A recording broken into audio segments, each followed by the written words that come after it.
Zaxathor stood at the observation deck of the cloaked Draknid warship Superior Mind *, his four eyes blinking in asynchronous patterns of disbelief. The blue-green planet below seemed almost peaceful, if you could ignore the constant flashes of what these primitives called warfare dotting its surface. "Would you look at that?" he chittered to himself, mandibles clicking in amusement. "They're still using chemical propellants to launch metallic projectiles. How quaint." He zoomed in his ocular enhancers on a military base in what the humans designated as North America. The sight of wheeled vehicles and jet aircraft nearly sent him into a fit of laughter. "Enjoying the view, Senior Tactical Officer?" Commander Yulthra's resonant voice caused Zaxathor's dorsal spines to stiffen instinctively. The commander's iridescent carapace reflected the soft blue glow of the ship's interior lighting as she glided across the deck.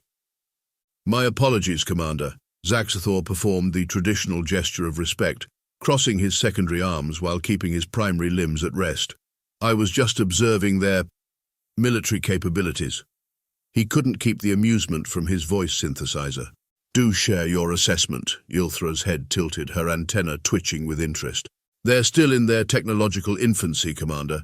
Their most advanced weapon systems rely on primitive radar technology we mastered 5 centuries ago. Their communications networks are pathetically vulnerable to our quantum disruptors, and their armor," he gestured at a column of tanks moving across a desert. "They're still using metallic alloys, not a single photon deflective shield in sight." Commander Yulthra's mandibles curved in what passed for a smile among their species. The High Command's decision to classify them as a Type 2 civilization was generous.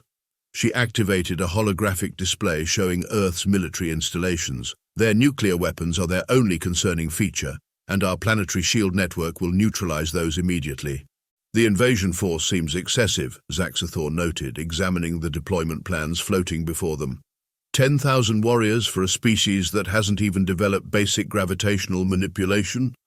The commander's secondary eyes narrowed. "Standard protocol, Senior Tactical Officer, though I share your assessment. The Draknid Empire has conquered worlds far more advanced than this one." She waved a limb dismissively at Earth. "Their most advanced AI would barely qualify as a maintenance drone in our society." "At least it will be entertaining." Another officer, Krivax, joined them, his battle armor gleaming. "Did you know they still engage in something called hand-to-hand combat? They actually touch each other during battle." His horrified amusement set off a wave of chittering laughter across the bridge. "Primitive or not," Commander Yulthra's voice cut through the merriment, "we begin the operation at dawn. Their major population centers will be our primary targets. Zaxathor, you'll lead the ground assault on their largest military installation." "It will be my pleasure, Commander." Zaxathor's mandibles clicked with anticipation. "Though I doubt I'll need anything more than a standard pulse rifle. These humans and their projectile weapons."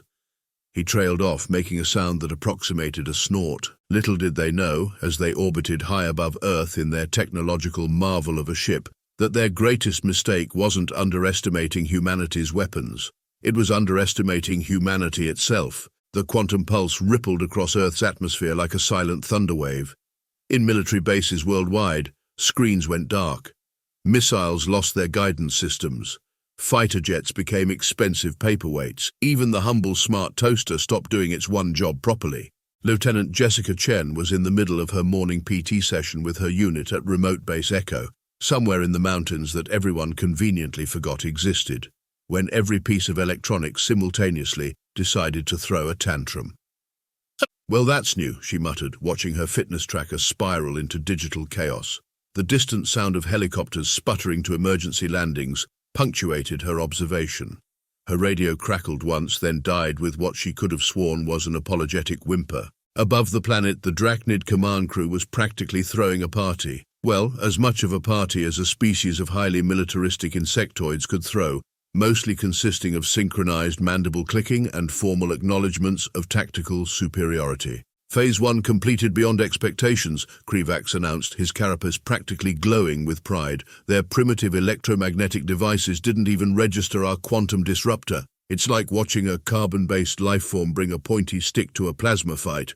Commander Yulthra's antenna twitched in satisfaction. "Launch the drop pods. Let's show these humans what real warfare looks like." Zaxathor, preparing his assault team, couldn't help but add, "Perhaps we should document this for the military academy.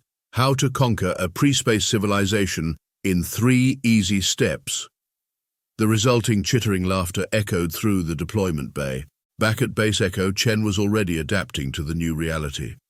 10 years of marine training had taught her that when technology fails, humans excel. She watched as her soldiers instinctively fell back on their basic training, organizing into defensive positions without needing radio communication. "Listen up," she bellowed, her voice carrying across the compound. "Whatever knocked out our tech isn't terrestrial, we're going old school. Rodriguez, get the bolt-action rifles from the museum display. Thompson, I want every bow from the recreational facility. Johnson, remember that weird hobby of yours about medieval warfare? Today's your lucky day." Her soldiers moved with practiced efficiency, even as the first drachnid drop pods began piercing the atmosphere, leaving trails of green fire in their wake. Chen couldn't help but smile as she watched Private Johnson practically skip toward the armory where his personally forged sword collection was stored. "Ma'am," Sergeant Wu called out, pointing skyward. "They're landing at every major military installation, except ours." Chen's grin turned predatory. Guess they didn't think a remote training facility was worth their time. Their mistake. The first Drachnid ground forces landed at Fort Bradley, expecting to find panicked, disorganized humans scrambling without their precious technology. Instead, they found an eerily quiet welcome. Zaxathor, leading the vanguard, felt his first twinge of unease. "Spread out," he ordered his troops. "These primitives must be hiding in their bunkers, paralyzed with fear."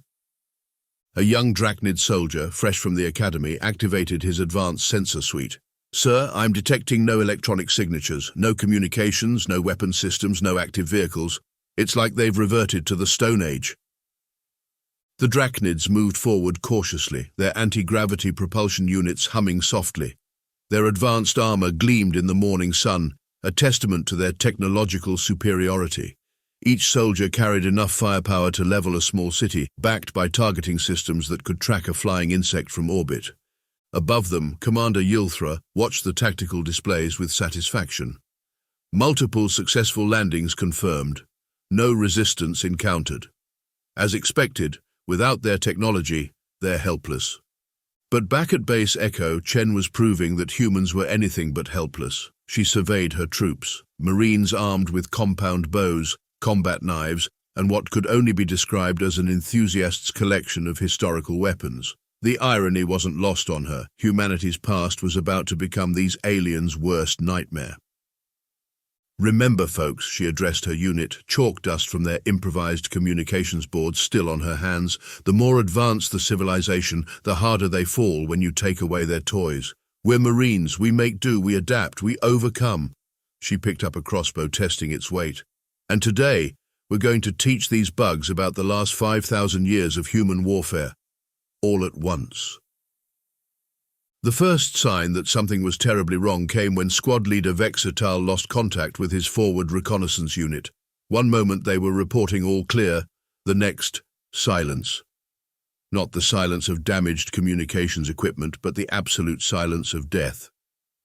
"Impossible," he chittered nervously. "Their weapons are disabled." The answer to his confusion came whistling through the air, a perfectly aimed arrow piercing the joint between helmet and thorax plate of his second-in-command. The Draknid soldier dropped without a sound, green ichor staining the forest floor. "Projectile weapons," Vextal screeched. "They're using projectile whip." He never finished the sentence. A falling log trap, ancient in design but devastating in execution, crushed 3 of his soldiers. The humans had somehow rigged the entire forest with primitive mechanical traps. No electronics, no sensors to detect, just ruthlessly simple physics. Across the globe, similar scenes played out with devastating effect. In the Vietnamese jungle, a squad of Draknid troops found their advanced sensors useless against guerrilla fighters who had learned their craft from grandparents. The humans simply covered themselves in mud, leaves, and waited. Their heat signatures matched the jungle perfectly, a concept alien to the Drachnid's understanding of warfare. "How do they just disappear?" a frustrated Drachnid commander demanded, moments before a sharpened bamboo spike trap claimed another victim. In the Scottish Highlands, the aliens learned about the human concept of improvised explosives. Their armor, designed to withstand plasma bolts and energy weapons, proved surprisingly vulnerable to the precise application of fertilizer and diesel fuel. The thunderous explosion sent fragments of alien technology raining across the heather. "They're making weapons from their waste products," reported a horrified soldier to high command. "Every human dwelling is potentially an arsenal." The urban warfare was worse. In the narrow streets of Rome, drachnid forces found themselves fighting an enemy that understood something they didn't. Cities aren't just battlegrounds, they're weapons themselves. Centuries-old cobblestones became projectiles. Narrow alleys turned into killing zones. Every window potentially hid a sniper with a compound bow.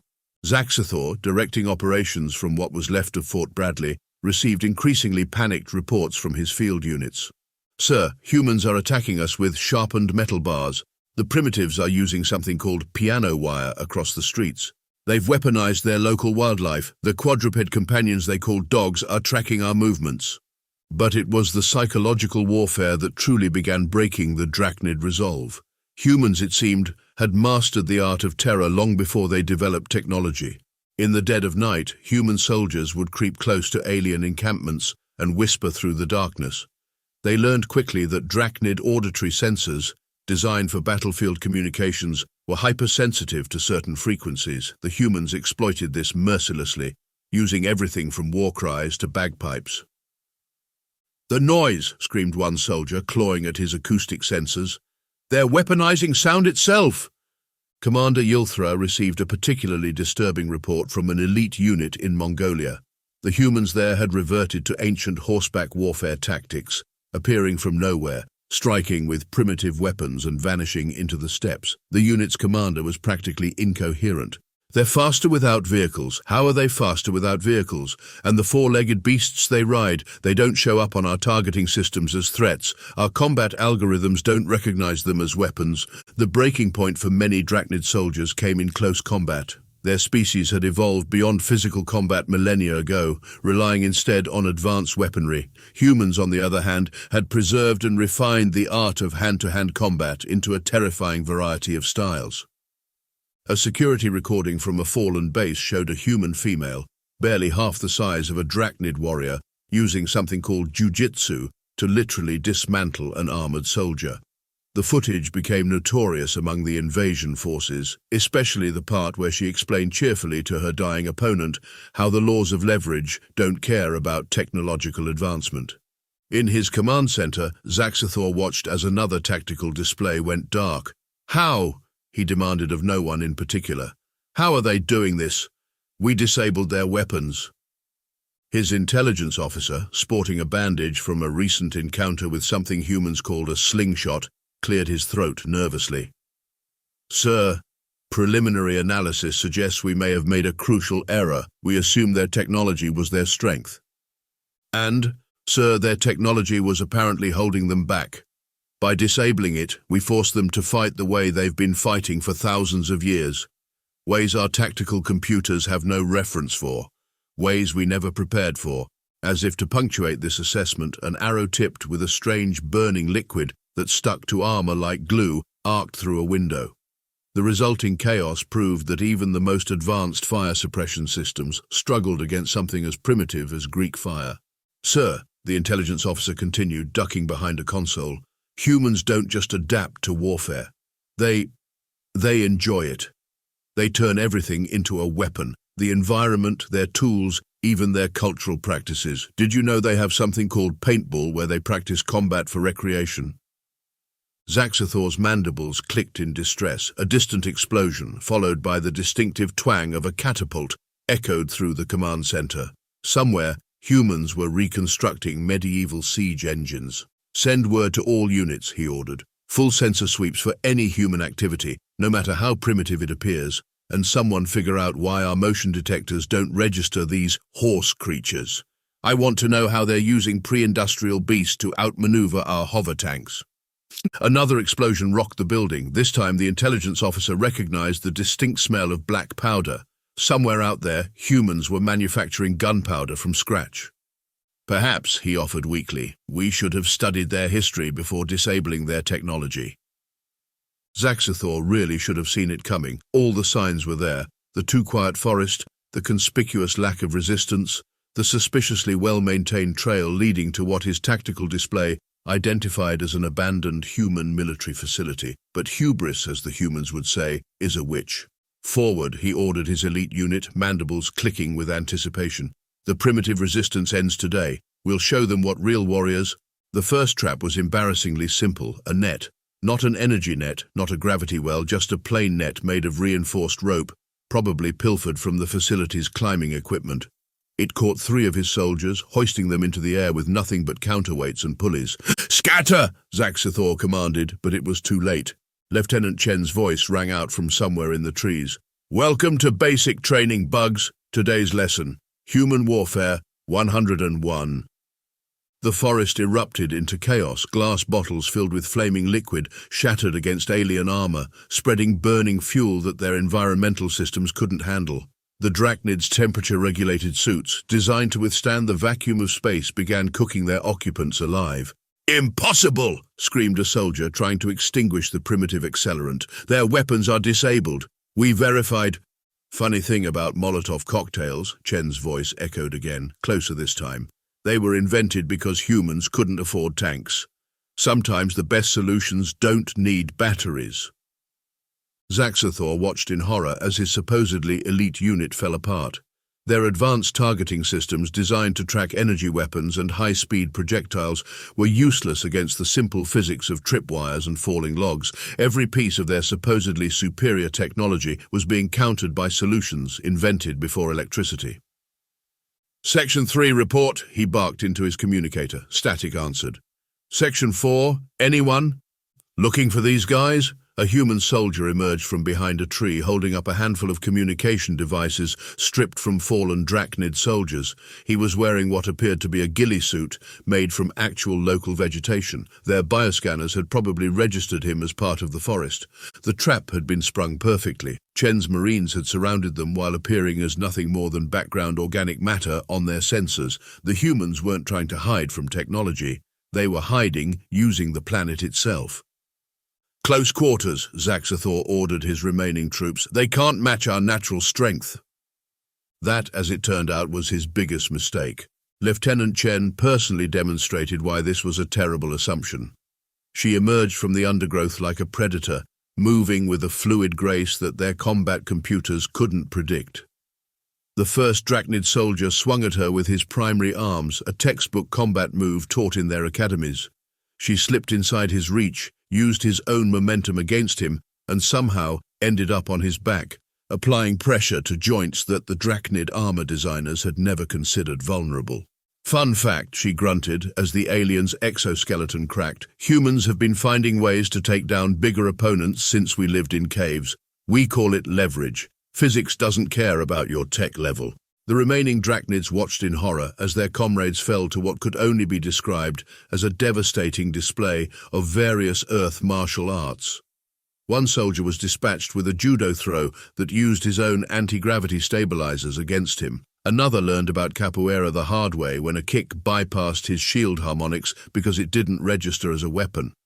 "Fall back," Zaxathor ordered, genuine fear creeping into his voice. "Regroup at the..."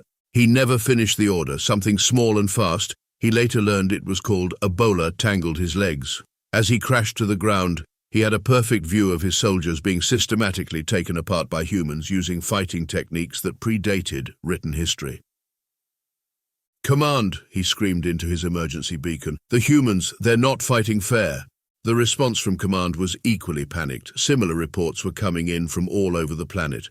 In the Arabian desert, Bedouin fighters were using ancient hunting techniques to ambush Draknid patrols. In the Arctic, Inuit warriors were emerging from ice tunnels that their sensors couldn't penetrate. Each region had its own ancient combat methods, preserved and now terrifyingly relevant. Chen approached the fallen commander, twirling what appeared to be a metal staff.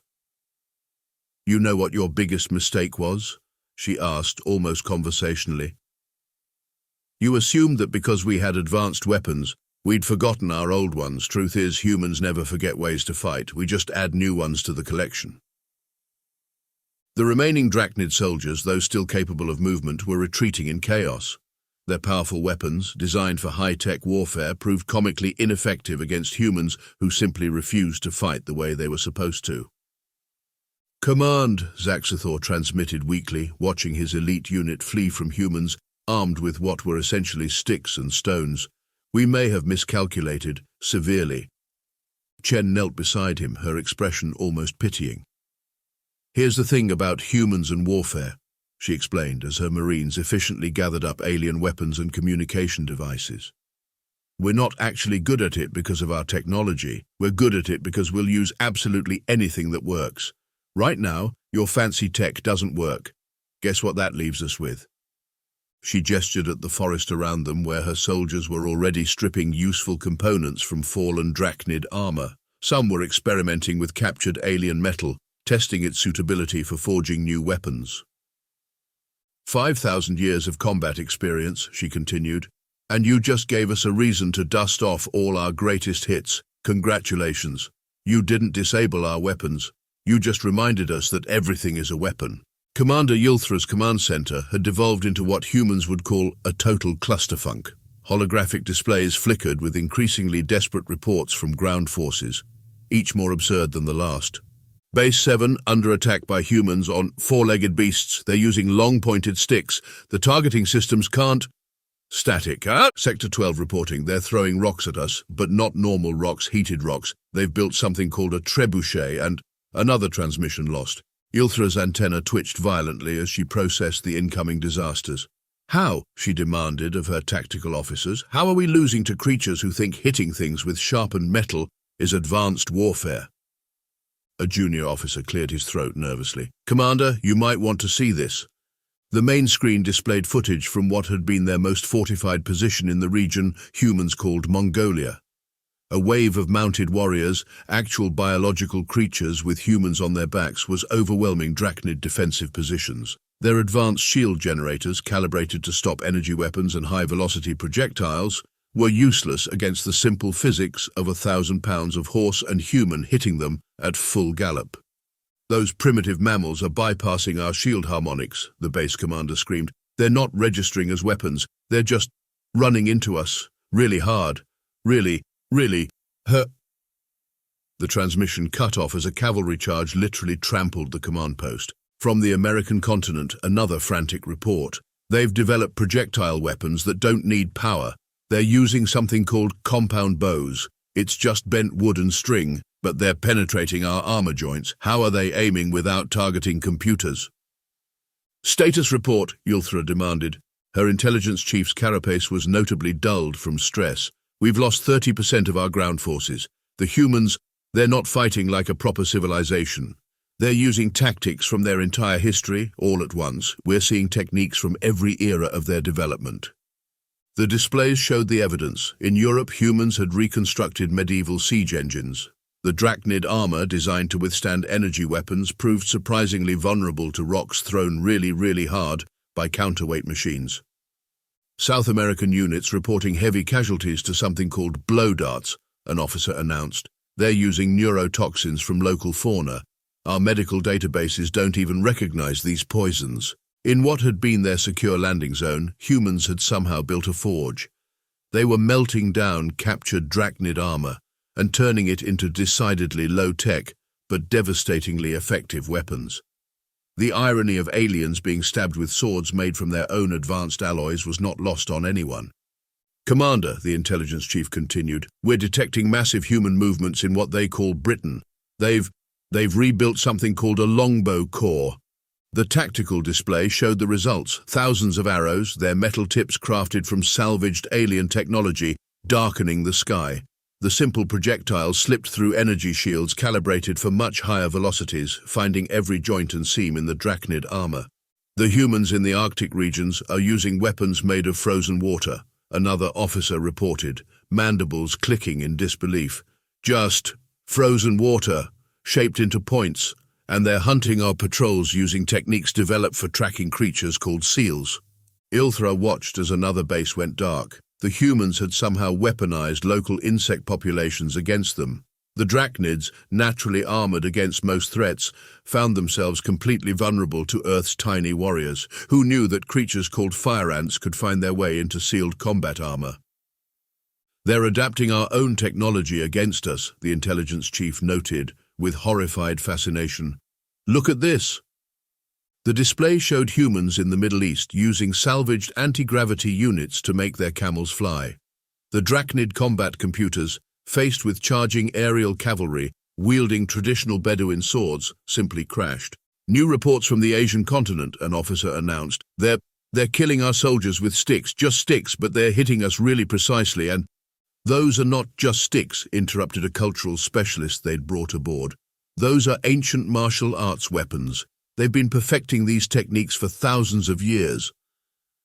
The command center fell silent as they watched footage of a human martial artist systematically disassembling a drachnid combat robot with what appeared to be two short wooden poles. "Commander," the intelligence chief said quietly, "I believe we may have made a tactical error. When we disabled their advanced technology, we assumed we were stripping away their strength." Instead, Yilthra finished, watching another base fall to what appeared to be humans wielding improvised thermite charges. "We forced them to fall back on combat techniques they've been perfecting since they learned to walk upright." A new alert flashed. Somewhere in the Pacific, humans had remembered how to build Greek fire. The resulting inferno was visible from orbit. "It gets worse," the cultural specialist added. "They're teaching each other. Different human cultures are sharing combat techniques, they're combining them. That last attack, it used Asian martial arts, Native American stealth techniques, and European metallurgy. They're innovating." As if to emphasize this point, a new report showed humans in Africa using captured drachnid anti-gravity technology to enhance their traditional spear-throwing techniques. The results were messy. Yilthra's mandibles clicked in what might have been a sigh.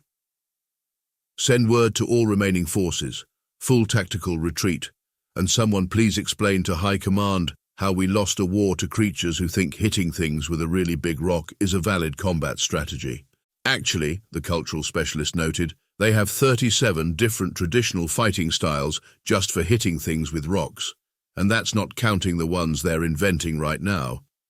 Lieutenant Chen found Zaxathor exactly where she expected, in the command bunker of Fort Bradley, surrounded by flickering holographic displays showing the systematic collapse of the Drachnid invasion force.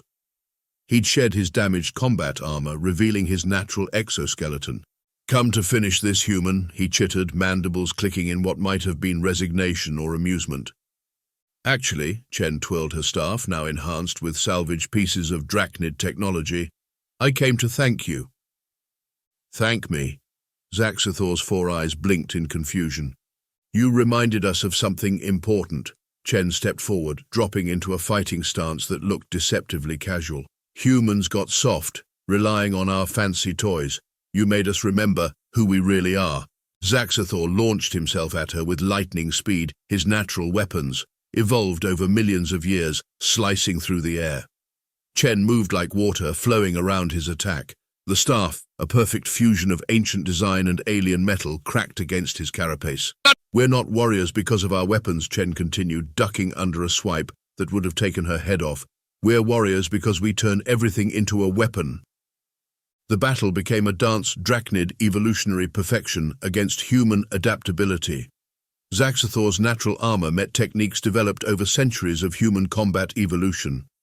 Every time he thought he had her pattern mapped, she switched styles. Kung Fu became Judo, became Krav Maga. "Impossible," he gasped after she turned his own momentum against him again. "Your species, you fight like you've faced everything." "That's because we have." Chen swept his legs, a move that would have made her Krav Maga instructor proud. "Humans fought everything on Earth before we even invented writing, including ourselves, especially ourselves." Above them, the last Drachnid ships were breaking orbit, their tactical computers overwhelmed by the sheer variety of combat techniques being employed against them. Humans had turned their own technology against them in ways their combat algorithms couldn't process. "You know what your real mistake was?" Chen asked as Zaxathor struggled to rise. "You thought disabling our technology would weaken us. Instead, you forced us to remember every single way we've ever learned to fight. 5,000 years of combat evolution all at once." Zaxathor looked at her with something approaching understanding. "You're not just adaptable," he realized. "You're collectors of ways to fight." "Bingo." Chen offered him a hand up, a gesture that confused his cultural databases.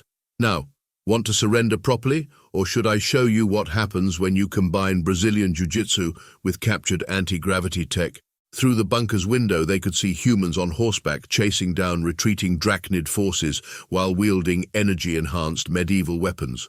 Perhaps, Zaxathor admitted, accepting her help, we should have studied your history before attempting this invasion. Probably, Chen agreed cheerfully. Official report to Draknid High Command. Classification ultra-secret. Earth invasion attempt. Status catastrophic failure. Species classification. Update. Humans have been reclassified from Type 2 developing civilization to Omega-level threat. Do not engage. Summary of findings.